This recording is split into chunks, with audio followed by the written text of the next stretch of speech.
नमस्कार दोस्तों। आज बात करूंगा तालिबान पे। पहले ये बताइए कि आपको पता था कि तालिबान का मतलब स्टूडेंट्स है? जी हाँ, तालिबान का मतलब स्टूडेंट्स है जो पश्तून नेशनलिटी के लोगों ने इवेंचुअली स्टार्ट किया था 1990s में। आज हम लोग ये बात करेंगे कि तालिबान का यूनाइटेड स्टेट्स, पाकिस्तान और इंडिया से कनेक्शन क्या है, और तालिबान जब अफगानिस्तान को रूल करेगा तो इंडिया को तालिबान को एज ए गवर्नमेंट रिकॉग्नाइज करनी चाहिए या नहीं चाहिए। हम लोग ये भी बात करेंगे कि जो बाइडेन और ट्रंप की वजह से कैसे अमेरिकन ट्रूप्स वापस आ गए अफगानिस्तान के लिए से। तो चलिए स्टार्ट करते हैं। बात करेंगे कि तालिबान ने अफगानिस्तान को इतनी जल्दी कैसे कैप्चर किया। उसका सबसे पहला पॉइंट था कि ट्रंप ने जो तालिबान के साथ एक एग्रीमेंट साइन की थी, उसमें ये लिखा था कि तालिबान मतलब अफगानिस्तान में यूएस की जो मिलिट्री फोर्सेस थी वो अपने मिलिट्री को वापस बुला लेगा अगर तालिबान ने अफगानिस्तानी गवर्नमेंट के साथ पीसफुल टॉक्स की और एक पीसफुल सोल्यूशन में उतर गए वो लोग। लेकिन ऐसा हुआ ही नहीं।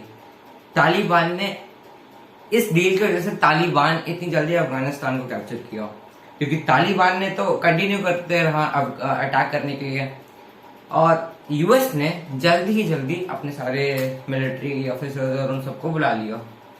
सबसे पहले तालिबान ने जर्नलिस्ट और सोशल एक्टिविस्ट, जो बहुत ही बड़े खतरा वाले हैं, क्योंकि उनसे मतलब तालिबान को जर्नलिस्ट और इन सब चीजों, इन मीडिया, सोशल मीडिया नहीं, ये टीवी मीडिया से खतरा था, क्योंकि वो लोग तो डायरेक्ट उस टाइम पे अफगानिस्तान में राइट टू स्पीच थी कि वो कर सकते थे। लेकिन इसलिए उन्होंने जर्नलिस्ट, हमारे फोटोग्राफर जर्नलिस्ट हैं, उनको भी तालिबान ने उनको भी उड़ा दिया। अब हुआ क्या, तालिबान ने ये सब तो कर दिया, तालिबान बिल्कुल वेल प्लान चल रहा था, बिल्कुल फुल फ्लेज में। कई जगह उसको मतलब डिफिकल्टीज हुई, जैसे आप इधर देख सकते हैं, लेकिन तालिबान ने इतना सॉलिड गेम खेला। और जो बाइडेन, आपने तो सुना होगा कि जो बाइडेन ने बोला था कि it is nearly impossible for Taliban to capture Afghanistan because there are 3 lakh Afghanistani soldiers against 75,000 Talibanis. मतलब 3 लाख अफगानी सोल्जर्स जिनके पास मल्टी बिलियन डॉलर्स के इक्विपमेंट्स थे, और ये सड़े गए तालिबान है। हार सकते हैं क्या? हो ही नहीं सकता।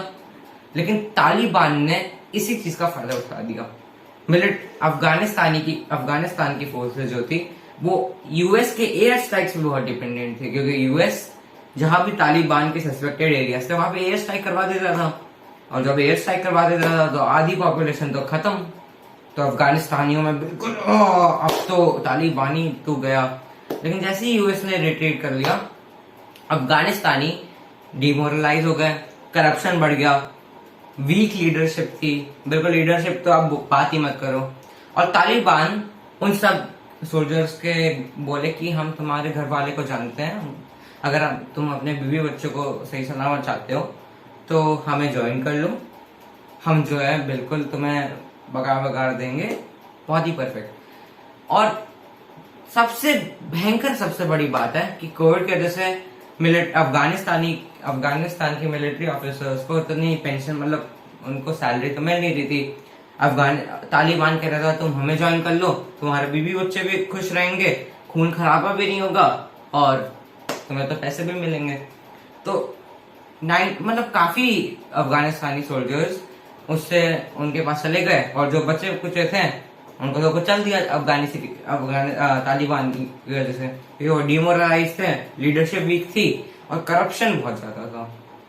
और आप ये भी देख सकते हैं कि जब तालिबान काबुल को एंटर हो रहा था तो कोई भी खून खराबा नहीं हुआ था, कोई भी बॉडीज नहीं थी। तालिबान गया काबुल में और बैठ गया, कोई भी खून खराबा नहीं हुआ था। तो इससे हम लोग सिंपली ये देख सकते हैं कि तालिबान जैसी टेररिस्ट ऑर्गेनाइजेशन कितनी डेंजरस हो सकती है एक कंट्री के लिए। दोस्तों अब ये बात करते हैं तालिबान का फॉर्मेशन कैसे हुआ और उस कनेक्शन क्या था अफगानिस्तान में, उस टाइम पे हो क्या रहा था।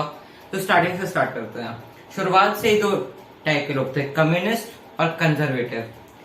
कंजर्वेटिव वो थे जो थोड़े कट्टरवादी थे, जो इस्लाम के लिए उन्हें लगता था कि अगर गर्ल्स को फ्रीडम मिल रही है तो उनका इस्लामिक वायलेशन हो रहा है, अगर लोग थोड़े सोशल रिफॉर्म्स ला रहे हैं तो हमारा इस्लाम खतरे में है।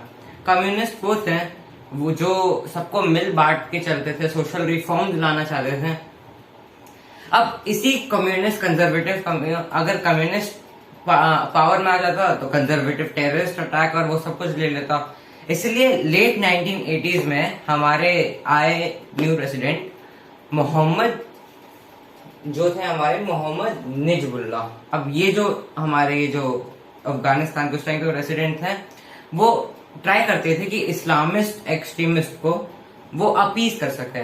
वो उन्होंने नया कॉन्स्टिट्यूशन लाया, उन्होंने इलेक्शंस कंडक्ट करवाए और उस इलेक्शंस में भी पीडीपी जो उनकी पार्टी थी वो जीत गई।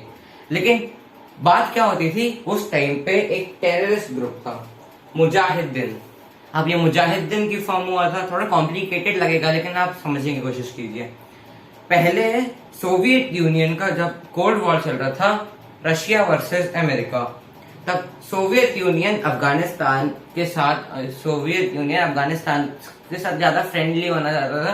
तो अमेरिका को लगा कि अरे ये तो गड़बड़ हो रही है, अगर रशिया ने अफगानिस्तान को ले लिया अपने अंदर तो मसला है। अमेरिका अफगानिस्तान पे तो हमारा कंट्रोल होना चाहिए।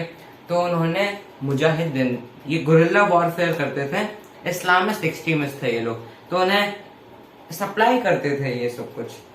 लेकिन फिर ये इन दोनों की ये डील हुई कि अगर रशिया अगर चला गया अफगानिस्तान से तो अमेरिका भी इंटरफेयर नहीं करेगा अफगानिस्तान में। लेकिन तब भी वो, जब ये रशिया चला गया तब भी वो मुजाहिदीन को सपोर्ट करता था, इस टेररिस्ट ग्रुप को मुजाहिदीन को वो सपोर्ट करता था। अब मुजाहिदीन को करता था, गुरिल्ला वॉरफेयर होते थे और वो लड़ाई होती थी। तो और मुजाहिदीन थोड़ा बड़ा हो गया था उस टाइम पे, लेट 1980s 1990 की स्टार्टिंग में। तो उसने इलेक्शंस वायलेट किए, वो इलेक्शंस माना ही नहीं कि तुमने इलेक्शंस कंडक्ट करवाए, मैं मानता ही नहीं, क्या कर लोगे। बिल्कुल आप उनका एटीट्यूड देखोगे तो बहुत ही कट्टरवादी इस्लामिस्ट एक्सट्रीमिस्ट है। अब इसके बाद हुआ क्या, मुजाहिदीन के जो लोग थे उन्होंने हमारे मोहम्मद जी को पावर से निकाल दिया और अपना एक आदमी बिठाया। इस आदमी का नाम जो है, अब बॉर्न होते तालिबान। देखिए मुजाहिदीन को देखेंगे तो उसमें इस्लाम तो था, इस्लामी एक्सट्रीमिस्ट थे, लेकिन उस टाइम उस पे अलग अलग प्रकार के लोग थे। और तालिबान पश्तून नेशनलिज्म का है और आप देखेंगे कि पाकिस्तान ने हमेशा से सपोर्ट किया तालिबान को। कुछ पाकिस्तानी पश्तून जो उधर के मदरसे में पढ़ते थे वो तालिबान को ज्वाइन किया, अफगानिस्तान में उन्होंने वो लगा दिया। तो तालिबान को पश्तून नेशनलिज्म और ये मुजाहिदीन से भी एक्सट्रीमिस्ट थे, तब जाके ये पैदा होता है तालिबान। और तालिबान का मतलब स्टूडेंट्स है, 50 स्टूडेंट्स और एक टीचर कह सकते हैं, मुल्ला उमर। 50 स्टूडेंट्स पश्तून नेशनलिज्म के, और मुल्ला उमर ने ये तालिबान का स्टार्ट किया था 1990s, अर्ली 1990s में। अब इसकी वजह से हमारा ये तालिबान स्टार्ट होता है। अब हम लोग देखेंगे प्रेजेंट सिनेरियो। अब प्रेजेंट सिनेरियो में आता है, काबुल एयरपोर्ट पे लोगों की भीड़ जमा है। जिन लोगों के पास वीजाज तक नहीं है वो कंट्री से भागना चाहते हैं। क्यों? क्योंकि तालिबान का पावर उन्होंने पहले भी एक्सपीरियंस किया है। और तालिबान का पावर, तालिबान एक तो बहुत झूठ बोलता था, तालिबान लड़कियां गर्ल्स एम्पावरमेंट को बिल्कुल नहीं सपोर्ट करता था। पहले अफगानिस्तान में वुमेन एम्पावरमेंट, चाइल्ड एजुकेशन को कुछ ज्यादा ध्यान दे रहे थे, लेकिन फिर तालिबान ने 10 साल तक की लड़कियों तक का एजुकेशन मतलब रखा था, 10 साल तक पढ़ो, उसके बाद कोई जरूरत नहीं है स्कूल जाने की, आपको अपना पूरा बॉडी करना है कवर। लेकिन मैं बता दूं, पहले भी अफगानिस्तान के प्रेसिडेंट आए थे जिनको इन्होंने भगा दिया था। उन्होंने ये कहा था, इस्लाम में कहीं नहीं लिखा कि औरत को अपने सारे पार्ट्स कवर करना है। ये पता नहीं, ये जो है अफवाह होती है ना, ये ब्रेन वॉशिंग सिस्टम है। उन्हें भगा दिया गया कंट्री से। क्यों? अरे हमारा इस्लाम खतरे में है। तो इस्लाम सेक्युलरिज्म है ही नहीं। आप फॉर्चुनेट मानिए अपने आप को कि आप इंडिया में हैं, जहाँ पे हिंदू मुस्लिम में अगर प्राइम मिनिस्टर तालिबान में केस होता तो इंडिया को गोली से उड़ा दे, मतलब हिंदुओं को गोली से उड़ा देते, इस्लाम में भी है। लेकिन प्राइम मिनिस्टर भले ही हिंदू हो या मुसलमान हो, यहाँ पे कोई भी कुछ ज्यादा ही वो नहीं कर सकता कि अगर हिंदू मुस्लिम का फाइट है तो मुस्लिम को उड़ा दो डायरेक्ट। ये एक टाइप का डिक्टेटर ही हो गया अफगानिस्तान में, डिक्टेटरशिप। अब वो कह रहे कि वो अपने एक गवर्नमेंट फॉर्म करेंगे अफगानिस्तान में, लेकिन मुझे ये समझ नहीं आता है, आप ये कह रहे हैं कि हम गर्ल्स को जो है बिल्कुल वो कह सकते हैं, बस उन्हें इस्लामिक रूल्स फॉलो करना चाहिए। तो अभी ग्राउंड रियलिटी तो ये नहीं है। हाल ही 2 बॉम्ब ब्लास्ट हुए थे, 13 लोग मारे गए थे।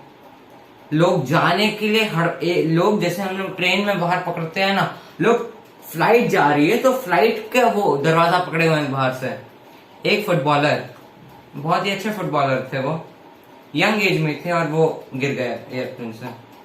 लोग अपनी जान की बाजी लगा के, मतलब जान जाए तो जाए, बस तालिबान का रूल तो नहीं है। इतना खौफ है तालिबान का। अब देखते हैं कि इंडियन गवर्नमेंट तालिबान को रिकॉग्नाइज करती है गवर्नमेंट या टेररिस्ट ग्रुप। और वैसे इंडियन गवर्नमेंट के लिए ये सही भी है या गलत है, आप बताइए। क्योंकि इंडियन गवर्नमेंट का $3 बिलियन तक का इन्वेस्टमेंट है, उन्होंने पार्लियामेंट बना के दिया। इतने सारे इन्वेस्टमेंट्स हैं, अगर अब हमारे तालिबान वाले आ गए हैं तो इंडिया को कुछ बेनिफिट होगा क्या? वो 3 बिलियन के इन्वेस्टमेंट के लिए तालिबान से टाई अप रखेंगे या फिर कट ऑफ हो जाएंगे? आगे वाली वीडियो में देखते हैं कि क्या होता है जब न्यूज आता है।